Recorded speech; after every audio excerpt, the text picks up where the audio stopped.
Сәлеметсіңдер ме, құрметті студенттер? Бүгін сабағымыздың жаңа тақырыбы кітапхана каталогтары. Сабақты бастамас бұрын сіздерді сабақтың жоспарымен таныстырып өтейін. Кітапхана каталогтары туралы түсінік.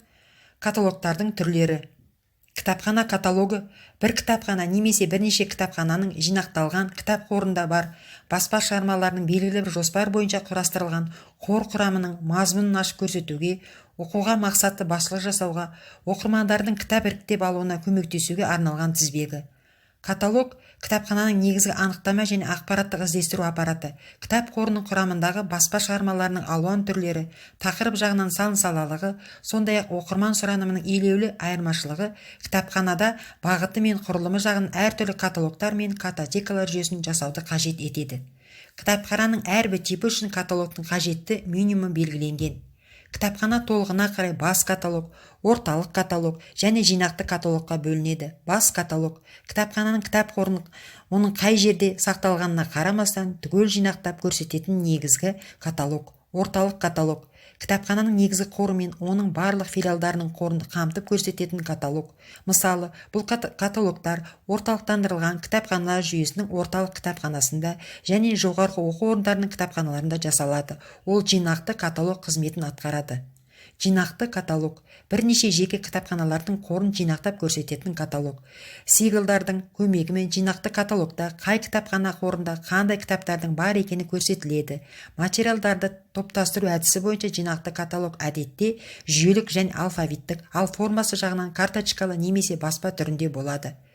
Кімге арналғанына қарай олар оқырмандар каталогы және қызмет бабы каталогы болып бөлінеді. Материалдардың топтастыру әдеттеріне қарай алфавиттік, жүйелік, пәндік болып бөлінеді. Оқырмандар каталогы оқырмандардың пайдалануына арналған каталог. Қызмет бабы каталогы кітап қорын толықтыру және әдебиеттерді өңдеу, анықтама, библиографиялық тағы басқа жұмыс процестеріне пайдалануға арналған каталог.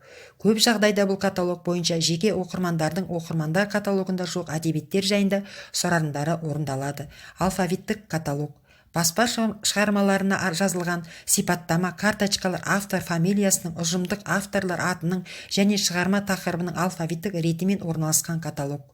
Алфавиттік каталогтың негізгі мақсаты анықтама ақпараттық қызмет атқару. Алфавиттік каталог бойынша кітапхана нақты бір кітаптың, белгілі бір автордың кітабының, белгілі бір мекеме еңбектерінің бар жоғын, олардың қандай басылымда, қай тілдерде жинақталғанын тез анықтауға болады. Алфавиттік каталог қордың авторлар құрамын ашып көрсетеді, сондықтан кейде авторлық каталог деп те аталады. Алфавиттік каталогты типі мен ведомстволық бағыныштылығына қарамастан кітапханалардың бәрі жүргізуі тиіс. Алфавиттік каталог каталогтар жүйесінде үлкен орын алады. Жүйелік каталог баспа шығармаларына жазылған сипаттама, карточкалар мазмұнына сәйкес білім салалары бойынша орналастырылған.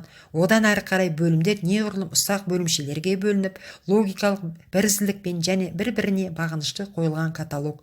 Жүйелік каталог құрылымы кітапханада қабылданған кітапхана библиографиялық жіктеу жүйесі бойынша белгіленеді. Бұл каталогтың негізгі функциясы анықтама, ақпараттық және әдебиеттер ұсыну функциясы. Жүйелік каталогтың ақпараттық функциясы оның қор мазмұнын ашып, қажетті әдебиеттерді іздестіруді қамтамасыз етумен белгіленеді. Жүйелік каталог бойынша іздеу жұмысын жеңілдету және жеделдету үшін алфавиттік пәндік көрсеткіш көмекші аппарат бар. Онда пәндік рубрикалардың алфавиттік тізбегі жасалынып, олардың әрқайсысына жіктеу индексі көрсетіледі. Пәндік каталог баспа шығармаларына жазылған сипаттамалы мазмұны бойынша нақты пәні немесе зерттеу объектісі бойынша қойылып, пәндік комплекстер жасайтын рубрикалар мен кіші рубрикалардың алфавиттік қатары бойынша орналастырылған каталог. Пәндік каталогтың құрылымы пәндік рубрикалар тізімімен белгіленеді. Оның негізгі функциясы анықтама, ақпараттық қызмет. Пәндік каталогта бір ерекше маңызды нәрсе құжаттың мазмұнын сипаттау дәлдігі.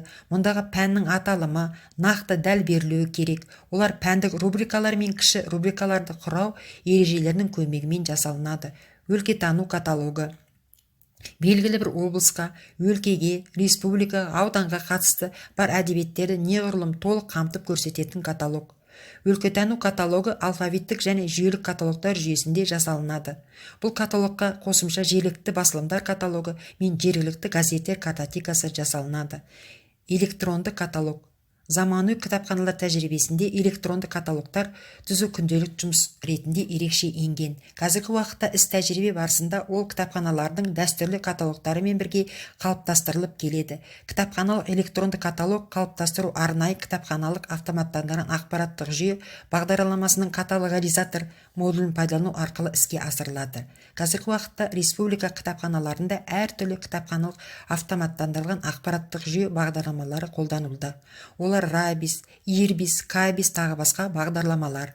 2007-2009 жылдарға арналған Қазақстан Республикасындағы ақпараттық теңсіздікті төмендету мемлекеттік бағдарламасы аясында мемлекеттік электронды кітапханалық қор Қазақстандық ұлттық электронды кітапхана ақпараттық жобасы жүзеге асырылды.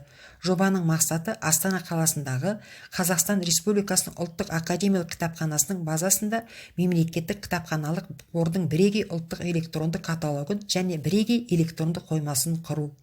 Үйге тапсырма. Дәрісте берілген әдебиеттерді және интернет материалдарын пайдалана отыра дәрісті толықтырып жазу. Өлкетану каталогы тақырыбында реферат жазып келу.